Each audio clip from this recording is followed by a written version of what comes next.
सोडून गेली आई तू वनवासाला, सोडून गेली आई तू वनवासाला, कोण वागीन तुझ्या। हा आणि रिकामा गाणं म्हणाला आहे काही करतात नाही हो, आडे मनान सांग आडे म्हणतात नाही योगेश बाबा नाना बाबा, मग नको त्या गाणं म्हणाला आहे काही करतात नाही। 75 वर्ष ना म्हातारा आडे चांगले आडे टोपीवाला बाबा कीर्तन लिहि बसेलेत। 75 वर्ष ना म्हातारा कधी कीर्तन मा गेने, कधी भजन मा गेने, कधी देवना मंदिर मा गेने, स्टँडवर उभं राहीन गाणं म्हण राहीन तर हे आस्ती निहायत निरात दारू पिना समी नशामा खोटा ना बोला दो के वासती, एक बुका मा मोका कट्टा सु म्हणतो। 75 वर्षनी वय मा कोणच्या वयात काय करावं हे सुद्धा भान असलं पाहिजे महाराज, बरोबर आहे का नाही। 75 वर्षना म्हातारा म्हण राहीन ता हे धोकेबाज धोकेबाज धोकेबाज वती रती। 75 वर्षनी वय मा अरे चाल जर ती आवडली तर भाव आपले टाकायचे। तेरे प्यारे में मैं काना दीवानी हो गई, तुझे देखते ही प्रभु मस्तानी हो गई। आई वय ना बाबास ना आता तरुण भाऊस ना, तरुण भाऊसले जर एकाच पोरणी व्हॉट्सअपले ब्लॉक कर या अंधारामा बट्टच बितडा नाडे अंतडे बडी बडी गुणगुणावतस। हे पाखरा आजाद केले तुला भाऊ रे, तू नाही आजाद कर रे दादा, ती ऑलरेडी आजादच होती रे। तिनं पक्क ठरेल होतं बानाट सुरत नाल मन लगी निबुंदी मी वाढायला लाव सुबा असं हा नाव कोपरा बटीन म्हणस पाखरा आजाद केलं तुला, तुनं पाखरू आजादच होतं भाऊ, तुला फक्त मोबाईलला रिचार्ज मारान करता दरी ठेल होतं बानाट सुरत नाले। हा काही आजाद बिजाद नाही करत तू, उलट ती 2-2.5 वर्षाने तर लगीन करीन येस ना। 1 वर्षाना पोरगा राज पोरगा कड्यावर राज चौकमा पटेल राज तिना वर्षाना पोऱ्याला सांगत बघ भाऊ मामा कसा बसलाय बघ भाऊ, तू न कत जाईल भाऊ पाखरा हो पाखरा बिकरा काय नाही भाऊ। गाणं जर ते आवडणं ते भाव आपला टाकू, जसं की हे कान्या बेडा तू केलंय मला कान्या बेडा तू केलंय मला। भाव चांगला टाकू, गाणं कोणतं कराय ना चाल कोणती कराय ना मनस होता ना तत्व असं आहे। आणि खरं सांगू का वारकरी संप्रदाय थोडा नेमना बाहेर चालना जास मी, पण जर तरुण भावांना आपल्यात आणायचं असेल तर काही काही गोष्टी त्याच ना म्हणल्या आवडतील तसं करणं पडीन तो ते आपला माहिती, आणि आपण त्यासले आवडायला लागूत का मग आपला नियम शिकाडा ना। त्या येवान पहिले जर आपण त्याले नियम सांगत ना त्या सांगते ना पकवा आवटाय पण गयामा धडकायली मी चाल नुगर हां, म्हणून त्यांच्यासारखं थोडं व्हावं लागेल नाही का। हां आता झालं महिला पुरुष मंडळींचं, हां म्हातारा बाबासनं तरुण भाऊसनं आणि तुमनं बहिणीसवर तुमना गाणं बाप रे बाप। पहिल्या बाया नेंता नेंता बी गाणं म्हणत माऊली बाबा हो, नेंता नेंता बी रस्ता तरी चालता चालता बी त्याच ना बजनेर आहेत। हे जाते मी भेटाया विठू माऊलीला, जाते माहेराला माझ्या जाते माहेराला, जाते माहेराला माझ्या जाते माहेराला। जाडो जाडी पांदो पांदी सांगा पाखरानो, पंढरीची वाट मला दावाची मन्यानो, जाते मी भेटाया विठू माऊलीला, जाते माहेराला माझ्या जाते माहेराला। पहिल्या बाया गाणं म्हणत, पहिल्या बाया गटावर बी गाणं म्हणत ना, गटावर ना गाणं सुद्धा तसाच राहत, त्या गाण्यास माय बी काहीतरी संदेश राय हो। एक ओवी म्हणे देखाडस तुमले जुन्या म्हातारीशना ध्यान माई जाई, पहिल्या बाया गटावर गाणं म्हणत आजी माय बरोबर हसायला लाग गई। हे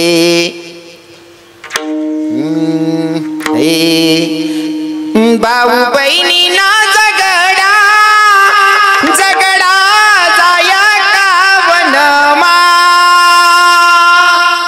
बहिणी ना डोळे पाणी बंडो मना पस्ताई मनमा। कितला भारी संदेश नाही का। नाही त्या आत्याने बाया गाणं म्हणतीस पोरले झोपळान टाइमले बी सोडी दे ये झुमकीतून चाल नाचू नको पोरेस मजार काय वयन लागे त्या पोरसले बाकीने बाया को लगीन मा गाणं म्हणतेस हे कोणी टाकी अंगण मा काढशील गाय तुझं काढलं यंदा काय का वय जाना शिलगाय देणी राव द्या मी अरे त्या आदिवासी लोक लग्नेस मा गाणं म्हणतस हा काही काही लोक जातीपातीला लई व्हॅल्यू देतात महत्व देतात हा आदिवासी लोके त्यासले काहीच नाही बिचार असले आबा गोबा एकदम साधं जीवन जगतस त्या हो त्या येराले गाया बी दिले तर तरी रागरुसवानी त्यासना लगीनमा सुद्धा गाणं राहतस हे उठर उठर हनुमान तुला माणस लगीन निगर ना निवतान तुला देनास मी गाणं चाल बदलाय टाकेल बाबा हे उठर उठर हनुमान तुला मानस लगीन निगर ना निवतान तुला देनास लगीन मा सुद्धा देवना गाणं राहतस इथला नम्र लोके राहतस ना त्यासना लढाया का वैल राहत ना तरी सुद्धा येराना लगीन मा वाजा वाजना का नाचानं सुरू आपला असा विनबिन करीन उभा राहतं एखादा साला नाही ते मग कोणतरी जातच चला ना भाऊसाहेब चला ना नाही नाही आपल्याला ते जमत नाही तू निघ रे तू कर रे काय इथला ताठारास बाकी ना ते जवळ इथला फॉर्म मारतात जवळ म्हणजे त्यासले असं वाटत ना मोठं लायसन भेट घे बा आमले हो सालीनाच दाखला साला ना कोणा लग्न राहणार ना लग्न मासा ते लोके जेवतच पंगत चालू शे ना पंगत ना असा घरघरात फिरस सास राहायचा रस का हो जवाय बापू तुम्ही जेवणात नाही मला कोणी विचारलंच नाही का तुना पुटीन पाटा बांधा घ्यात लोके खाय राह ना तू चेंदिले रे बुक्या बुक्या वातडा वै जाशीर तू खा रे काय ताटाशी लोकेसले काही समजत नाही म्हणा आदिवासी भाऊसले काय घेणं देणं नाही बाबा वाजा वाजणार नाचानं चालू हो अरे बँड जाऊ द्या साधं नुसतं डबका वाजे ना डिंकीच डिंकी तरी बी नाचानं सुरू होई जाते अजिबात मनमा साबा गोबा नाही काय मम्मी बोलता मोठा शेण जवळशी अजिबात घेणं देणं नाही हो नाही ते आपला बोलतात रावण्या करण्यापट्टीच आपला बाकी ना ते नाही भाऊ आमनं जमत नाही आमनं सुतक तुटी जायला तू जा रे नाचिले रे बँड चालू आहे त्यामुळे नाचिले एन्जॉय करले हो काय ना गरीब ना पोऱ्यानं जमणं ना त्यांना मग आपण आनंद लिहिलो म्हणजे भगवान दखी राय ना काही का अशा ना भाऊ गरीब ना आनंद मानी राय ना तुम्हाला जर पोऱ्या तरुण होई ना तुम्हाला पोऱ्यानं वरीच 12 महिना मग भगवान जमाड देईन पण काही लोकेशी नीती इथली गंदी रास ना एखादा ना पोऱ्यानं जर जमी घे ना वट्टावर बडी विचार करतो हो तीन बाई आपण चाच भर नाही कस काय उपाडी रे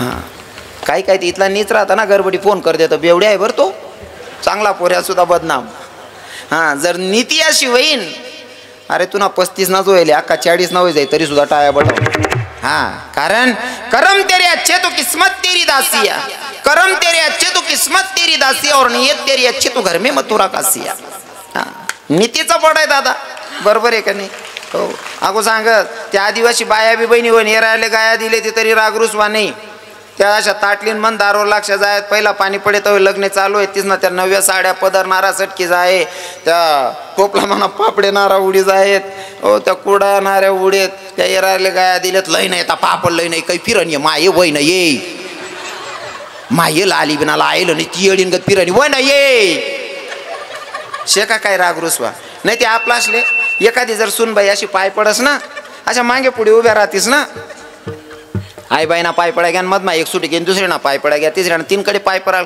नको माय त्या चिकनीच ना पड ओ बापरे 2च मिनिटं मा मरी गई तू तिथला मा हा कितला वायबार धंदा आहे पड राही ना पाय पडी ना थांब ना थोडा धीर धर ना चा ना कब्बी असा देवाय घ्या एखादी मागे राही गई ध्यान नाही बोय आपण माती गई कोणी बाईन सांग हो बहीण ती बाई राही गई माय लई गई गुपचूप चहा पेव ना नको माय तिसल्या पास मी कोण शे तू पिले नाही ते बिगरच्या आणि वातडी जाशी नको मोठा की ना पांदडा वाचू बाकीने बाया 150 ना राहती बरं या मालेगाव मग तशा बाया नाही देस अरे बड्या बाया समजदार आहेत बिचाऱ्या खरं तर मला पुन्हा सांगायला आवडेल आजचा कार्यक्रम आता मला 9:45 ते 11:15 करायचा होता 11 वाजलेले आहेत वेळ झालेली आहे पण ज्या कामासाठी मला बोलवलेलं आहे ते काम सांगायचं राहून जाईल विषय तर भरपूर असतात पण ज्या कामासाठी मी आलो 31 डिसेंबरचं कीर्तन व्यसन मुक्तीवर बोलायचं आहे त्याच्यासाठी 10 मिनटं बोलावं लागणार आहे आणि ते जर बोललो नाही तर मग लोक म्हणतील जे तुम्ही लिखेल होतं बॅनरवर ते काय खरं ठरणार नाही म्हणजे तुले निंदाना व का दिलं होता तू ते कांदा उपाडी ग्यार भाऊ मग मला सांगेल काम ना व का पुरा करणं पडीन हां, तसं अजून काय अपेक्षा असतील ना, हां अजून जोरलाई कार्यक्रम होईल. 2 तारीख ल्याको तुम्हाला मालेगाव माझी राहिनो, टेन्शन घेऊ नका. हो 2 तारीख ल्याको कसं काढू सुद्धा आपण राहील, टेन्शन नका घेऊ. हां, आता तुम्हाला शेवटचे 10 मिनिटात मी सांगणार आहे की जीवनामध्ये जीवन जगत असताना दारूमुळे काय नुकसान होतं शेवटच्या 10 मिनिटात पटवणार आहे. पण भजन करा विठ्ठल. अर्थात तो आपला सण नाही आहे, आपलं कॅलेंडरनुसार आजची ते इंग्रज लोक सोडून गेलेले तो नियम आपण पाळतोय. आपलं वर्ष बदललेलं नाही आहे. आपलं वर्ष बदलतं गुढीपाडव्याला, असं मधमा आपलं वर्ष बदलत नाही. ते इंग्रजांनी सांगितलं आणि ते आपण पालन करतोय त्याचा नियम. आणि जवळजवळ आपले आहे ना स्वतःनं पटतच नाही, घरनं उघडण परायला लुगडा करांचा वैर असं आपले. आपलं नवीन वर्ष म्हणजे गुढीपाडवा. हो हां,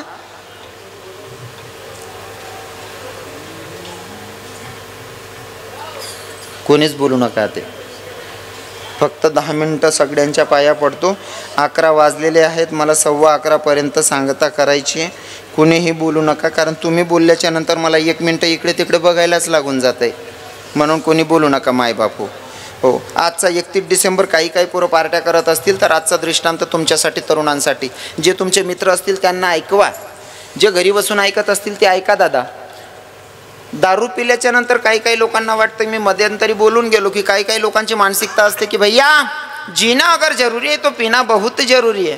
दादा, ज्या दारूला तुम्ही एवढ्या जवळून सोबती समजतात ती आपल्या आयुष्याला किती घातक ठरते. काय होईल?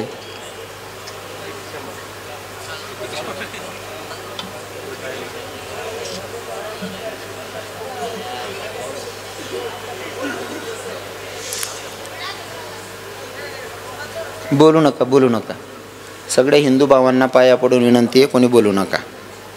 काही मित्र असे असतात की तुम्हाला भगवंताच्या मंदिरात नेतात आणि काही मित्र असे असतात की तुम्हाला बियर बारमध्ये नेतात. पर तुम्हाला सांगतो दारू किती घातक असते. आज बरेच भाऊ दारू पितील आणि किती भावांच्या घरामध्ये आज भांडणे होतील आपण कल्पनासुद्धा करू शकत नाही. दारू पिणाऱ्याला असं वाटतं, पहिला पॅक पिल्याच्या नंतर वाटतं मी दारू पितोय, दुसरा पॅक पिल्याच्या नंतर वाटतं मी दारू पितोय, नंतर तिसरा पॅक सांगतो तू नाही पित आता मीच तुला पितोय, मग तिसरा पॅक सांगतो मी आता तुला प्यायला सुरुवात केली, चौथा पॅक सांगतो तुझी इज्जत पितो, पाचवा पॅक सांगतो मी तुझ्या बायकोचा कुंकू हिरावतोय. म्हणजे प्रत्येक पॅक आपण सुरुवात अशी केली की आपण दारू पितोय, नंतर दारू आपल्याला प्यायला सुरुवात करते. आणि जर का तरुण भाऊ दारू पित असेल तर किती संसाराचं वाटोळं होतं. लक्षपूर्वक ऐका. असाच एक दादा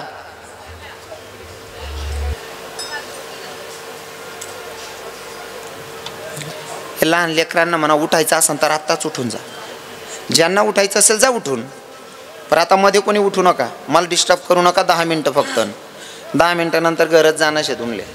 आणि तुम्ही म्हणत असाल तर आत्ताच जे विठ्ठल करतो. काय करू? हरी विठ्ठल विठ्ठल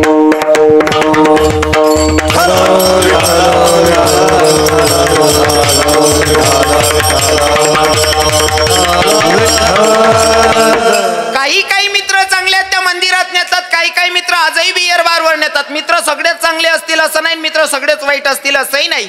मित्र असावा की तो आपल्याला चांगलं शिकवणारा. फॉर एक्झाम्पल, जर एखादा मित्र दारू पित असेल तर दुसऱ्या मित्रानं त्याच्या कानाखाली वाजवली, समजावं मित्र खानदानी या. आणि एखादा मित्र दारू पिऊन येतो, दुसरा मारतोय, त्याला तिसरा सांगत ए नको मारू रे, मोठाला ना पिराना समजी लेव अहो नीचे रे. मित्र तो असतो की मित्राला कधी चुकीच्या मार्गाने जाऊ देत नाही, कानाखाली वाजून माघारी फिरवतो, तो खानदानी मित्र असतो. हो, आणि चांगले मित्र कधी चुकीचं काम करत नाही. मित्र जीवनाचा आधारही बनतात, आधारस्तंभही बनतात आणि मित्र संसाराचं वाटोळही करतात. तसाच एक दादा. आणि खरं सांगू का, या दारूनं सत्यानाश केला. 31 डिसेंबर हो, काही करतात आम मावशेला.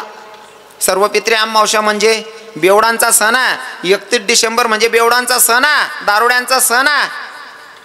दारू पिणारे एवढ्या खालच्या स्तराला जातात ना. आणि अजून तिसरं ठिकाण सांगतो, हळदीच्या बँडमध्ये. हळदीच्या बँडमध्ये एवढे लहान पोरं दारू प्यायला लागले ना. इथं बसलेल्या सगळ्या काकांना, सगळ्या मावशींना मला विचारावं वाटतंय, कोणत्या बापाला असं वाटतं माझ्या लेकरानं दारू पिली पाहिजे? वाटतं का कोणत्या बापाले? कोणत्या मायला वाटतं माझ्या पोरानं दारू पिली पाहिजे? तुमच्या पोरानं दारू नाही पिली पाहिजे असं प्रत्येक बापाला वाटतं, प्रत्येक मायला वाटतं. पण तुमच्या पोराच्या लग्नात किंवा तुमच्या पोरीच्या लग्नात तुम्ही दारू आणतात आणि दुसऱ्याच्या पोरांना दारू पाजून नाचवतात, कितपत योग्य आहे? तुम्ही लग्न करतात, आपल्या हिंदू धर्माच्या संस्कृतीच्या नियमानं जर बघितलं तर लग्न म्हणजे नुसतं लग्न नाही, तो एक यज्ञ. आणि यज्ञामध्ये जर तुम्ही दुसऱ्याच्या पोरांना दारू पाजून नाचवत असाल, मला नाही वाटत तुमच्या लेकरांचा संसार सुखात जात असेल. दादा माफ करा, हा माझं जरा रोकडा काम आहे. हा, त्या यज्ञामध्ये जर दारू पाजून नाचवशाल तर आपल्या लेकरांचा संसार सुखात जात नाही. म्हणून सगळ्या मायबापांना विनंती असेल की हळदीमध्ये दारू पाजू नका. ते कुठंतरी थांबलं पाहिजे. कारण या हळदीच्या बँड पासून 15-15, 16-16 वर्षाची पोरं दारू प्यायला लागली. रस्त्यानं चालायचं ना, बरीच पोरं दारू पिलेली दिसतात. काही तर 20-20, 22-22 वर्षाचे पोरं रस्त्याला दारू पिऊन पडलेले असतात. महाराज बघून अंतकरण जडतो. अरे हीच ती भूमी आहे का ज्या भूमीमध्ये राजे छत्रपती शिवरायांनी जन्माला यावं?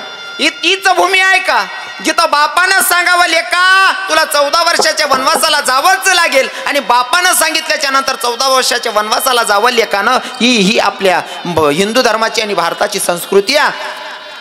आणि त्याच पोरांनी ज्या भारतामध्ये जन्माला आलेल्या, ज्या प्रभू रामचंद्रांच्या जन्मभूमीत जन्माला आलेल्या त्या लेकरांनी दारू पिऊन बापावर हात उचलावा, मायवर हात उचलावा, ही आपली संस्कृती आहे.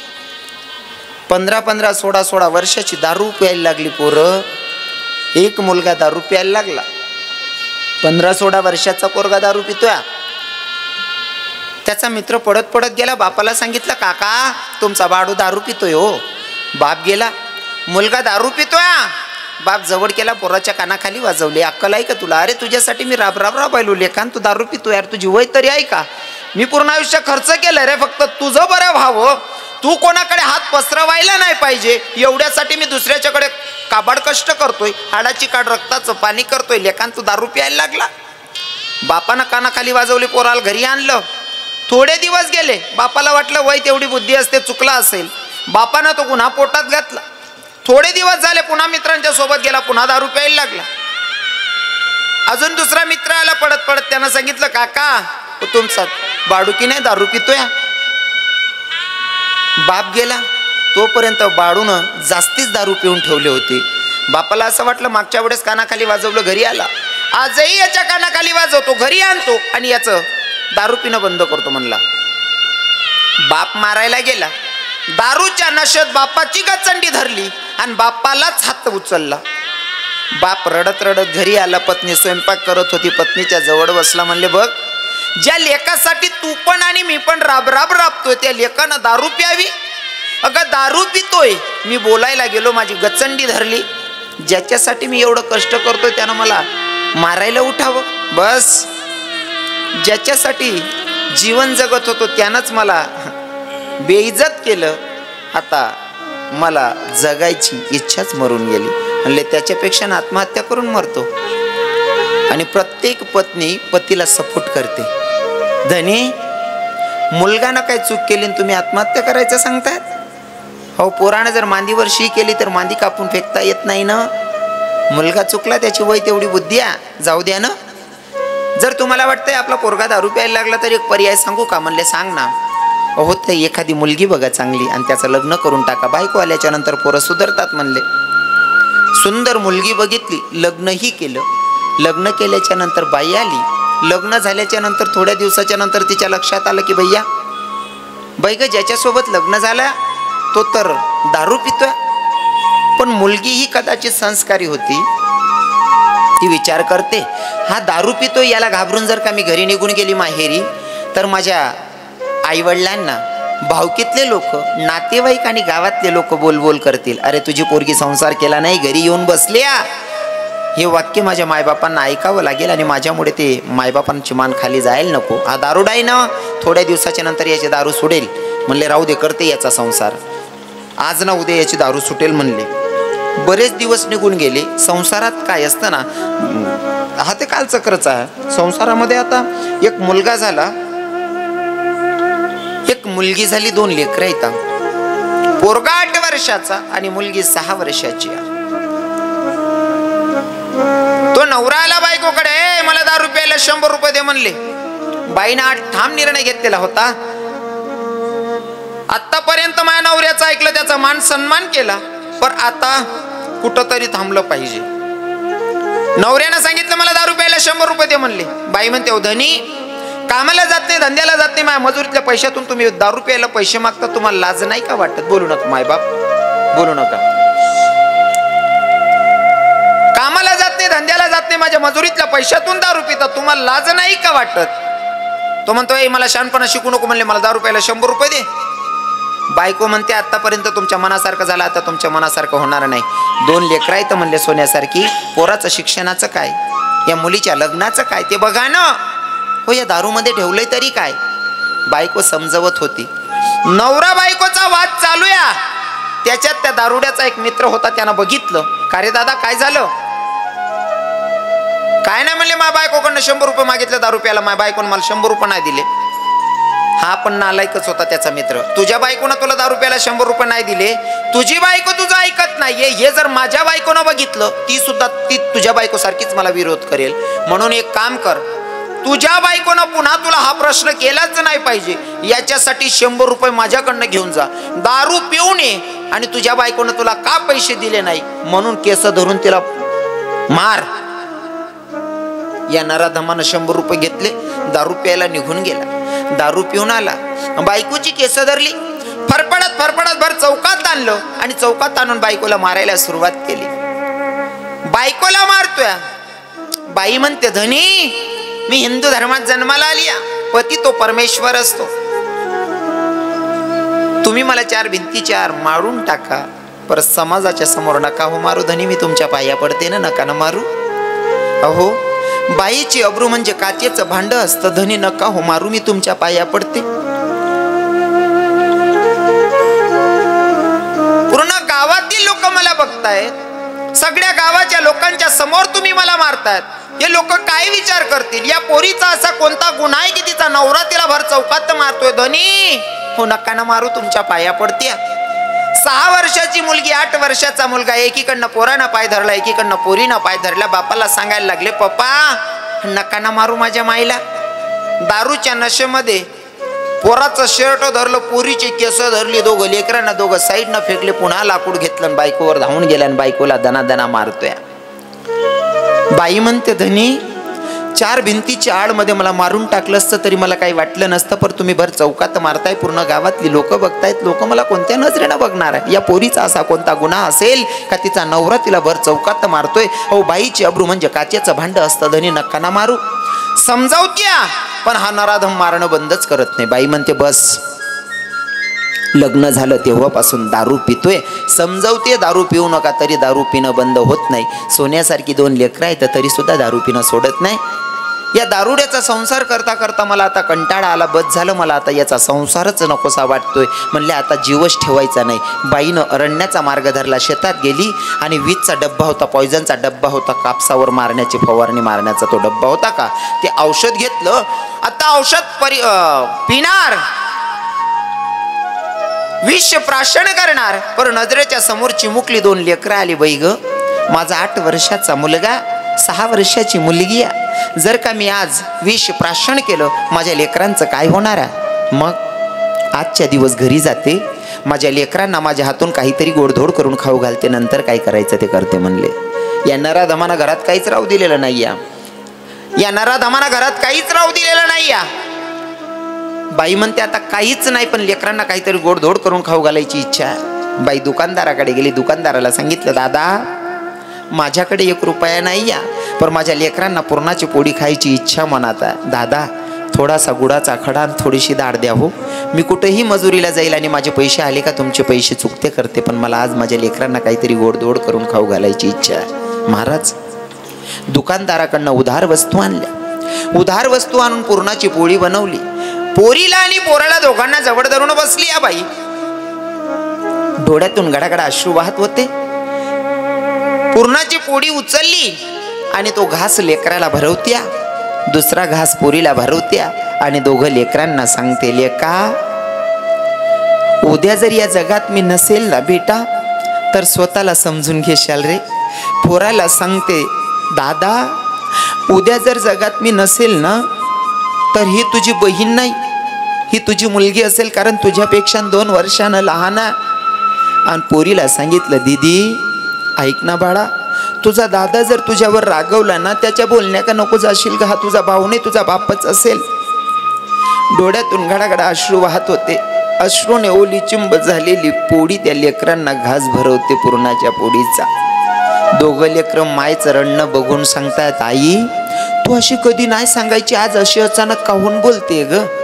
माईनं सांगितलं, लेका माणसाचं आयुष्य म्हणजे पाण्याचा बुडबुड आहे रे, कधी फुटन काही सांगता येत नाही. लेका तुम्ही एकमेकांना समजून घेशाल रे. दोघं लेकरांना माई समजवत्या. आणि तशा वातावरणामध्ये तो नवरा पुन्हा दारू पिऊन आला. बायकोला म्हणतोय, मला जेवायला वाढ म्हणले. पुरणाच्या पोळीचा ताट त्या बायकोनं ठेवला समोर.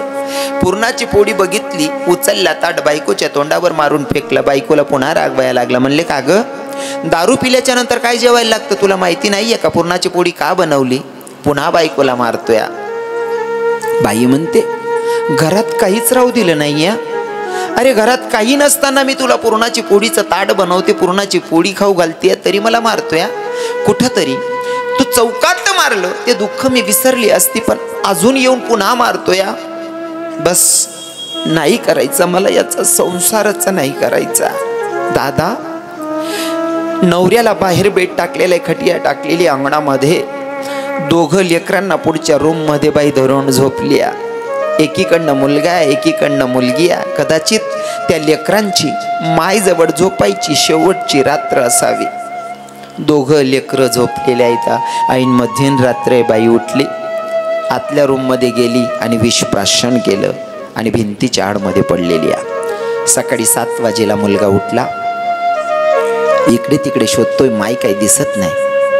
माय तर माझ्याजवळ झोपली होती, आमच्या जवळ होती, माय गेली कुठं? इकडे तिकडे शोधतोय, माय काही दिसत नाही. आई, हे आई, आईचा आवाज येत नाही. घरामध्ये ढुंकून बघितलं, भिंतीच्या आडमध्ये माय पडलेली आहे. आता 8 वर्षाच्या पोराला काय जगणं आणि मरणं यातलं अंतरच कळत नाही. त्या पोरगाला असं वाटलं, माई माझी इकडे येऊन झोपली या. मायला उठवायला लागला, आई, ए आई, अगं उठ ना. आई तू माझ्या जवळ झोपली होती, दीदी जवळ झोपली होती, इथं काहून झोपली? आई अगं उठ ना. आई तू तर आमच्या जवळ झोपली होती ना, इथं काहून येऊन झोपली? आई जिवंत असेल तर त्याला रिप्लाय देईल, उत्तर देईल, आन्सर देईल, नाही का? पण आईच नाही आहे. पर त्या लेकराला काय कळतंय, माय मेली म्हणून. सोडून गेली आई तू वनवासाला, सोडून गेली आई तू वनवासाला, कोण वागीन तुझ्या या लाडक्याला, कशाला गेली आई सांग स्वर्गाला, कोण वागीन तुझ्या या लाडक्याला. जमले असतील नातेवाईक शेवटच्या भेटीला, 2 दिवसात विसर पडेल आई तुझ्या या गोष्टीचा. दानव कोण मानव कोण कळेन आई मला, जिकडे तिकडे पाहत आहे बहुमान पैशाला. सोडून गेली आई तू वनवासाला, सोडून गेली आई तू वनवासाला, कोण वागीन तुझ्या या पाखराला, कशाला गेली आई सांग स्वर्गाला, कोण वागीन तुझ्या या लाडक्याला. स्वामी तिने जगाचा आई विना भिकारी, आईची माया या जगाला कधीच कळणार नाही. सोडून गेली तुझ्या या लाडक्याला, सोडून गेली आई तू वनवासाला, कोण वागीन तुझ्या या लाडक्याला. कदाचित त्या लहान 6 वर्षाच्या पोरीचे भाव काय असतील. हे ताटा तुट झाली आज गाई वासराची, ताटा तुट झाली आज गाई वासराची, नेलीस देवा तू आई लेकराची,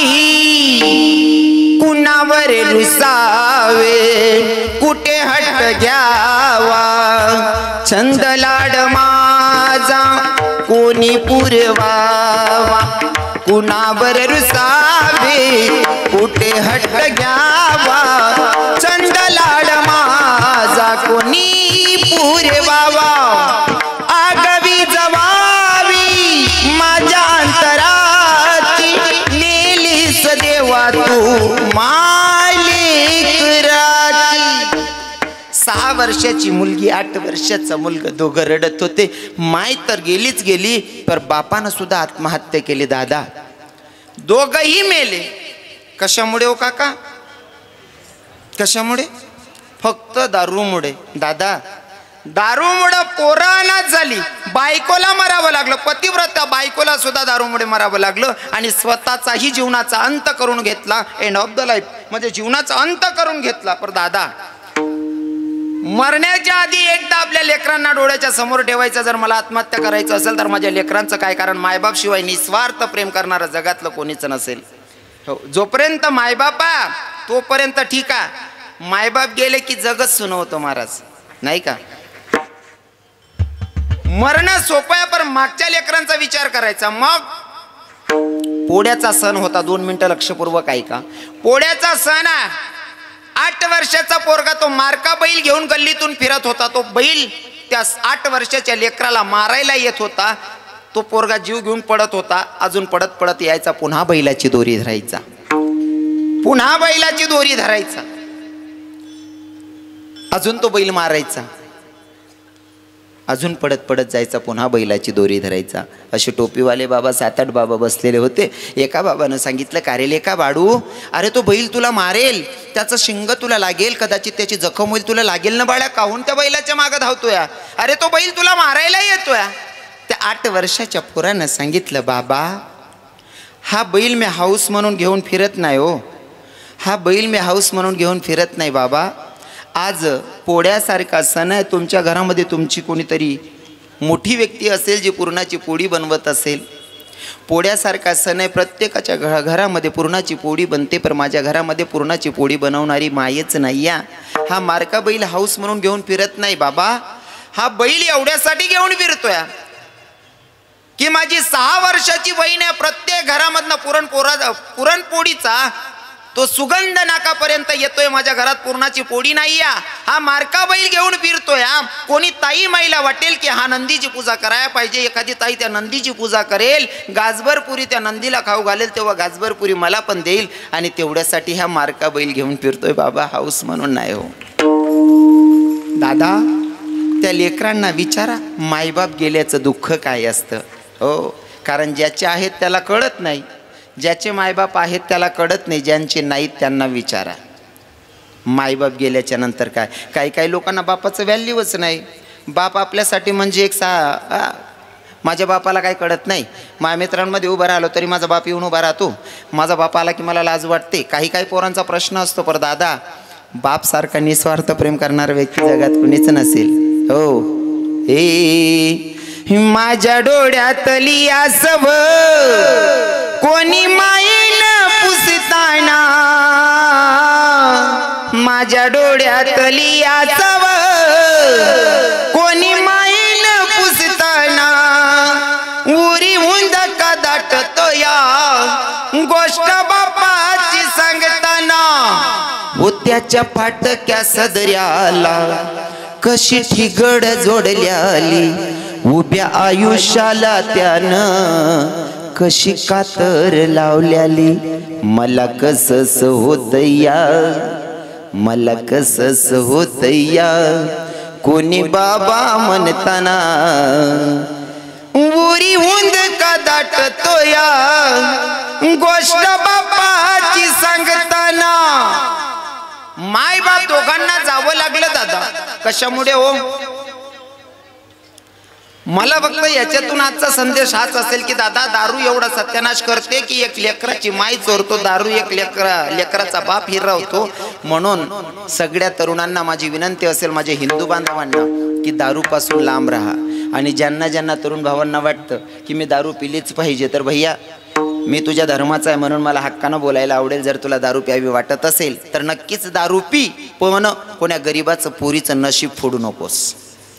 हा, कारण या दारूच्या पायी, व्यसनाच्या पायी 20-20, 22-22 वर्षाच्या तरुण पोरी विधवा बसलेल्या आहेत महाराज. या दारूच्या नादात तरुण लागले म्हणून. काही पोरं विमल खातात. विमल खाणाऱ्या तरुण भावांना मला सांगावं वाटतंय, विमल खाल्ल्याच्या नंतर काय फजिती होते. तुम्ही विमल खा आणि दगडावर थुंकून या, महिनाभर दगडावरचा दाग जात नाही. कल्पना करा तुम्हाला फेफडास ना काय हलवतच होते. हां हां, आणि जास्ले वाटच मला दारूशिवाय चित लागत नाही भाऊ, पुडीशिवाय राहावा होत नाही. सरळ सरळ लग्न करू नका, कोण गरीब न पूर्ण नशीब फोडू नका. कारण तुम्ही लगीन करीनी कमी वयमा मर जातच, तरुण पोरी विधवा वय जाते.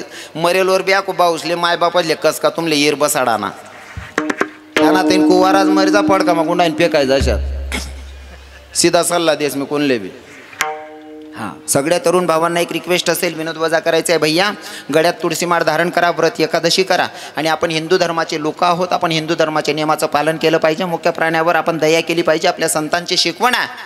हो, आपले तुकडोजी महाराज, मी प्रत्येक कीर्तनातून सांगतो, तुकडोजी महाराज सांगतात, हे दगडाच्या देवा पुढे बकराचा जीव, या निर्दयी लोकाला कशी नाही क्यू. कोणी धरिले पाय, कोणी चालवली सुरी, खाणार गोडा झाले, शिल्लक पुरली नाही खुरी. देवापासून काहीच नाही, निघून गेला जीव, या निर्दयी लोकाला कशी नाही क्यू. आपल्या धर्माचा नियमाचं पालन करा. घडलेली सेवा जगाच्या मालकाच्या चरणी समर्पित. आणि मला आनंद वाटतोय की आपल्या नुसतं मालेगाव नाही तर आपल्या खानदेशाची श्रीमंती आपल्या कीर्तनाला येऊन बसले, ते म्हणजे आमचे भिसे साहेब. साहेब, तुमच्यासारख्या लोकांनी कीर्तनात येऊन बसणं म्हणजे हा तरुणांना खूप चांगला संदेश आहे. आणि तुमचं मनाची श्रीमंती आहे. मनीषीन लोके तुमले इथला दरी नाचतं सोस आहे. कारण लोक आपल्यापेक्षा हुशार आहे. त्याच सहज कोणले बी थोडा जोडे येऊ देतील. हां, कोणीतरी विनेकरी बाबा इकडे सारखा थोडं मला साहेब बसले भेटू द्या. हां हां, ते बरोबर आहे. खरंच धन्यवाद साहेब, तुम्ही कीर्तनाला येऊन बसला आहेत. एवढ्या धावपळीच्या जीवनामध्ये आता ते निवडून आलेले, तुम्हालाही माहिती किती लीड होता साहेबांचा. ते निवडून आल्याच्या नंतर एवढं धावपळ चालली आहे सगळ्या मंत्रींची, तरी पण आमचे साहेब कीर्तनाला आले. धन्यवाद साहेब, तुमच्या सगळ्या कार्यकर्त्यांना धन्यवाद. ज्या तरुणांनी मला सांगितलं कीर्तनाला त्यांचेही धन्यवाद. आणि विशेष धन्यवाद अजून माऊली बाबा तुमचे, आमचे ज्ञानेश्वर माऊली मालेगावकर महाराजांनी खूप आग्रहास्तव मला तारीख दिली. सगळ्यांचे दंडवत प्रणाम. अजून मला पुन्हा यायचं आहे, पुन्हा येईन. हां, आको पुढे नावा का लिटी येलशे मी 2 तारीखले.